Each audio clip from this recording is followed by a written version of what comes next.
నాగయ్య గారు హీరోగా ఉన్నప్పుడు మా అమ్మ, రామారావు గారు హీరోగా ఉన్నప్పుడు మా అమ్మ ఎన్నో తెలుగు చలనచిత్ర పాఠికగా రాశారు. నేను ఇప్పుడు ఒకటి అలాంటిదే రాద్దాం అనుకుంటున్నాను. ఎవరు పట్టించుకోవటం లేదురా.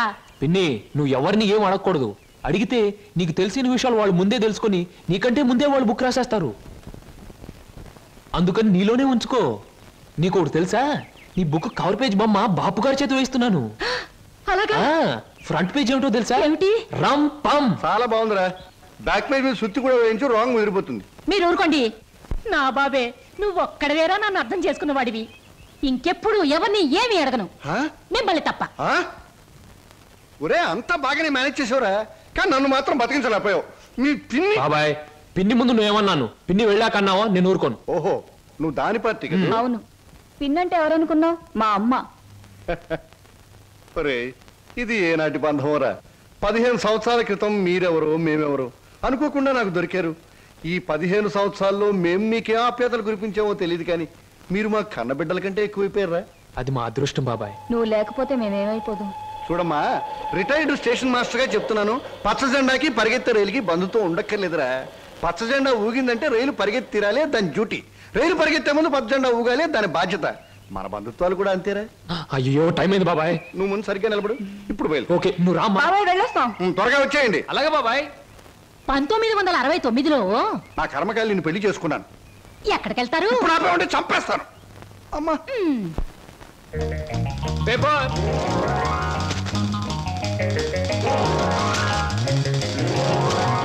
పంతులు గారు, పేపరు. అమ్మయ్యా. Paper boy. నన్నే? అవును, నిన్నే. నా పేరు పేపర్ బాయ్ కాదండి, వీర వెంకట విజయ శ్రీనివాస్ వరప్రసాద్. పూర్తిగా పిలవలేని కొంతమంది బద్దకస్తులు శ్రీనివాస్ అంటారు. ముచ్చటగా ముద్దుగా పిలవాలనుకున్న వారు సీను అంటారు. సుబ్బమ్మ గారు. నా పేరు సుబ్బమ్మ కాదు, లలిత. ఓహో, మరి మిమ్మల్ని ముద్దుగా విని పిలుస్తారు లల్లి అనా? పిల్లి అని. నీకెందుకు? పేరు లలితంగా ఉంది, పర్సనాలిటీ లలిత లావణ్యంగా ఉంది. ఏమిటి వెటకారంగా ఉందా? అసలు పేపర్ అలా రాయిస్తున్నట్టు విసడం ఏమిటి? చేతికి వచ్చుగా. ఇవ్వచ్చనుకోండి, ప్రతి వాళ్ళ చేతికి ఇస్తూ పోతే కొంతమందికి ఇవాళ ఉదయం పేపర్ రేపు సాయంత్రానికి, రేపు సాయంత్రం పేపర్ ఎల్లుండి అని అందుతుంది. అందుకని కొన్ని విసరాలి, కొన్ని ఎగరేయాలి, కొన్ని చేతికి ఇవ్వాలి. నేను ఎంత గట్టిగా విసిరినా పడే వాళ్ళ చేతిలో అది పువ్వులా పడటం మన టాలెంట్. చాలండి, మీరు వెళ్ళొచ్చు. చూడండి, ఆ పేపర్ లో పేజ్ నంబర్ 4 కాలం నంబర్ 3లో ఆడవాళ్ళకు పనికొచ్చే ఉద్యోగాల ప్రకటన ఉంది. నేను ఉద్యోగం కోసం ప్రయత్నిస్తున్నట్టు ఇతనికి ఎలా తెలుసు? ఏమే మరదలా, ఆ పేపరు నీకు ముందే తెలుసా? ఏంటే రోడ్డు మీద పరాయివాడితో పరాసుకెళ్ళటే చెప్పా. పరాయివాడు కాదు, అతను నా బాయ్ ఫ్రెండ్. ఏటే బాయ్ ఫ్రెండా? చెట్టంత బావగారిని, నీ ఎక్కకు మొగుడిని, నేనుండగా ఆడేవాడే బాయ్ ఫ్రెండ్. బాయ్ ఫ్రెండ్ అయినా, మ్యాన్ ఫ్రెండ్ అయినా, ఫ్రెండ్ ఫ్రెండ్ అయినా అని నేనే. ఇదిగో, రోజు రోజుకి నువ్వు హద్దు మీరుతున్నావు, జాగ్రత్త. ఆహా, నన్ను జాగ్రత్త అన్నది గొప్పదాని అయిపోయావా? చూడవే, నీ చెల్లెలు నన్నే పట్టుపట్లాడించేస్తుంది. మంచి గొడ్డుకో దెబ్బ, మంచి మనిషికో మాట అన్నారు. మాటతో మారటానికి నువ్వు మనిషివి కాదు, 4 బాధడానికి గొడ్డువి కాదు. విన్నావటి నీ చెల్లెలు ఏముంటుందో? నీ మనిషిని కాదట, పశువుని కాదట.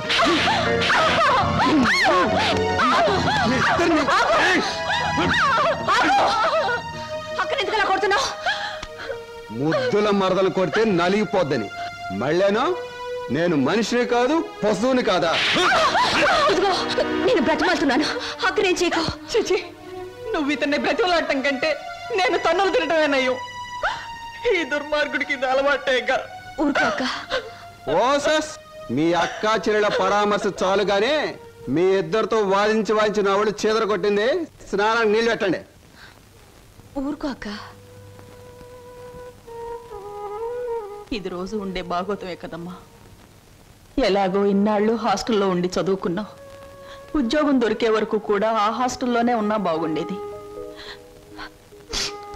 సరే, తొందరగా బయలుదేరు, నీకు ఇంటర్వ్యూకి టైం అవుతుంది. ఈసారైనా ఉద్యోగం వస్తే ఆ 7 కొండల వాడి దగ్గరికి నడిచొస్తానని మొక్కుకున్నాను.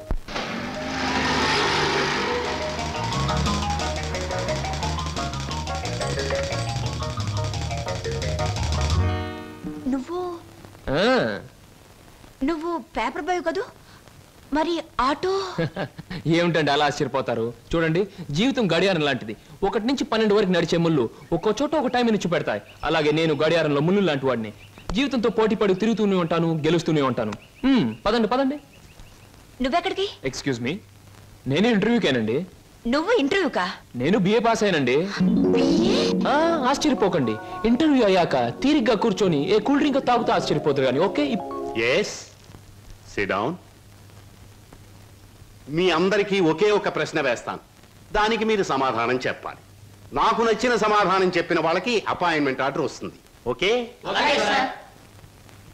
Okay okay sir. ఏమనుకుంటావమ్మా? ఏమున్నాయి? తట్టలుగా బేల్పూరి, థాయ్పూరి, సేవ్పూరి, పాన్పూరి ఉండాది. గిన్నెలుగా ఇడ్లీ దోశ ఉండాది. ఆంకలుగా పెసరట్టు ఉండాది. డ్రమ్ములుగా కాంపి టీ ఉండాది. బకెట్లుగా సాంబార్ ఉండాది. చేతులు వేస్తామా కాలు కొంటది, నోట్లో వేస్తామా చల్లగా ఉంటది, కడుపులో వేస్తామా అడుక్కుంటది. ఏమడుకుంటా అడుకోమా, లోపల ప్లేట్ కడుకోవాలా? రే నోరు మీద. వీడు మద్రాస్కి ఆంధ్రాకి మధ్య బార్డర్లో పుట్టాడండి. అందుకే వీడి భాష అటు ఇటు కాకుండా అయిపోయింది. ఈ టైంలో వీరికి కావాల్సింది కూల్ డ్రింక్. నా డ్యూటీ అయిపోయింది, నాకు కూడా కూల్ డ్రింక్ పట్టుకురా పో. కస్టమర్స్ కి ఎప్పుడు ఏం కావాలో ఎలా కావాలో తెలుసుకుని అడగకుండానే సర్వ్ చేయడం కూడా మన extra talent.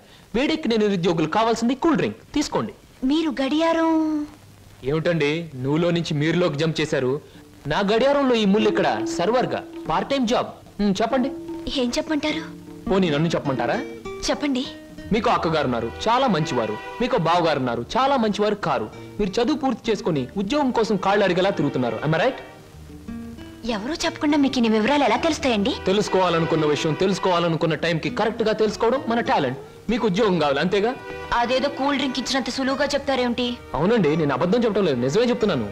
Is it? Yes, మీరు నిజంగానే ఉద్యోగం చేయాలనుకుంటే ఇదిగో నా విజిటింగ్ కార్డ్. ఇదేమిటి? ఇది విజిటింగ్ కార్డా? విజిటింగ్ కార్డ్ ఎలా ఉన్నది అన్నది కాదు ప్రశ్న, అసలు అక్కడ ఉద్యోగం ఉన్నదా లేదా అన్నది ఆన్సర్. మీరు కరెక్ట్ గా 6 గంటలు అక్కడ రండి. If you want cool drink తీసుకోండి, బిల్ నేను పే చేస్తాను.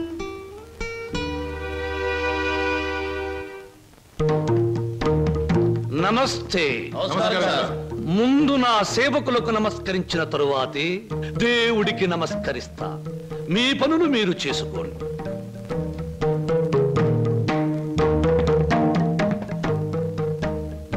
పరమేశ్వరా, నా ఈ 5 నక్షత్రాల హోటల్లో తింటున్నారు, తాగుతున్నారు, తిరుగుతూ ఉన్నారు, ఈతలు కొడుతున్నారు, గెంతుతూ ఉన్నారు. ఇది నా తప్పు కాదు. మనిషి కర్మకి, మానవ నాగరికతకి, నా వ్యాపారానికి సంబంధించింది.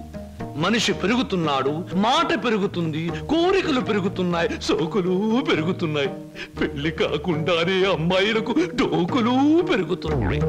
పెరిగేదాంతో పెరగటం, అందని వాటిని అందుకోవటం నాకు విస్కీతో పెట్టిన విద్య. పరమేశ్వర, ఇదంతా నీ ఒక్కడితో ఎందుకు చెబుతున్నారో తెలుసా? నీకు మాటలు రావు కనుక. శంభో శంకర.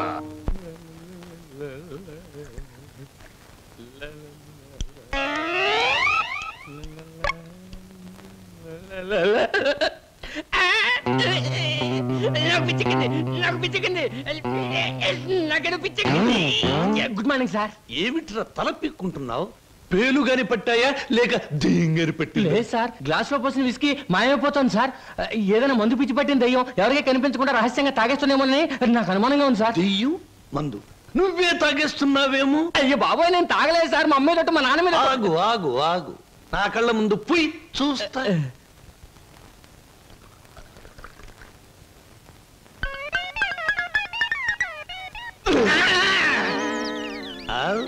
నాకు తెలుసురా నువ్వని.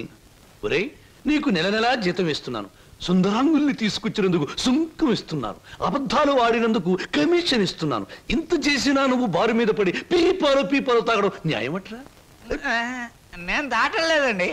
ఆ భ్రాంతియే నన్ను రారా నాన్న నన్ను తాగు అంటుంది, తాగుతున్నాను. ఒరే నిశాచరా, ఏం సమతేరా? పురుగుల మందు పిలుస్తోంది, ఎండ్రిని పిలుస్తోంది, ఎలకల మందు పిలుస్తోంది, గేదె కుడితే పిలుస్తోంది. తాగతావా? ఇక నేను భరించలేను. అన్నమ్మా, నువ్వేసినా ఎంత బాధపడి ఉండేవాడిని కాదు. మీ సొమ్ము తిని బతుకుతున్నానా? మీ బ్రాంతి దాగి బతుకుతున్నానా? నా మేనగోరుడు మేనల్లుడు పేరు చెబితే ఆ సీతరం బాబు నేను అడిగినంత డబ్బిస్తాడు. వెళ్ళిపోరా. వెళ్ళిపోతా. ఊరికేరా, నువ్వు విడిపోతే నాకు ఉపశాంతి ఎలా ఉంటుంది? కాకపోతే నాకు ఉపశాంతి లేదే. శంభో శంకర. ఒరే నిశాచరా, ఏమి సమాచారం? నీ ఇష్టం వచ్చినంత తాగుతూ ఉండరా. మహాప్రసాదం.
Hi, welcome welcome.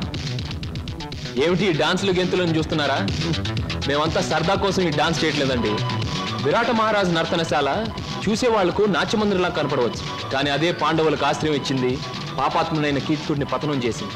ఇది అంతేనండి, ఎంతో మంది నిరుద్యోగులకు ఆశ్రయం, నిరుత్సాహమైన కీచకుడి పతనం. అందుకే దీని పేరు నర్తనశాల అని పెట్టాం. మేమంతా చదువుకొని ఉద్యోగాలు రాక, బల్ల కింద లంచాలు ఇవ్వలేక, మంత్రి గారి రికమెండేషన్ తేలేక, నిరుత్సాహంతో చావలేక, దాన్నే ఉత్సాహంగా మార్చుకొని స్టేజ్ పర్ఫార్మెన్స్ ఇస్తూ ఆ ఆదాయాన్ని పంచుకుంటున్నాం. మీరు మా జాతి వాళ్ళే అని పసిగట్టి మిమ్మల్ని మా నర్తనశాలకు ఆహ్వానించాం. అంటే మీరు నాకు ఇస్తానన్న ఉద్యోగం ఇదా? అవునండి. మరి నాకు డాన్స్ రాదే? మా నర్తనశాలలో అడుగు పెట్టినప్పుడే మీకు సగం డాన్స్ వచ్చినట్టు. I'm the master, you are the student, we are the best. ఏమయ్యా సార్, ఈ రామాపురంలో భూములు అమ్మేస్తేనే బెటర్ అనుకుంటాను. మంచిది అనుకుంటే అలాగే చేయండి సార్. సార్, పొద్దుటి నుంచి అబ్బాయిగా నన్ను చంపేస్తున్నారండి. దేనికి? ఏదో ముఖ్యమైన విషయం మాట్లాడాలంట. అలాగే అడగమను. Good morning daddy. Good morning daddy.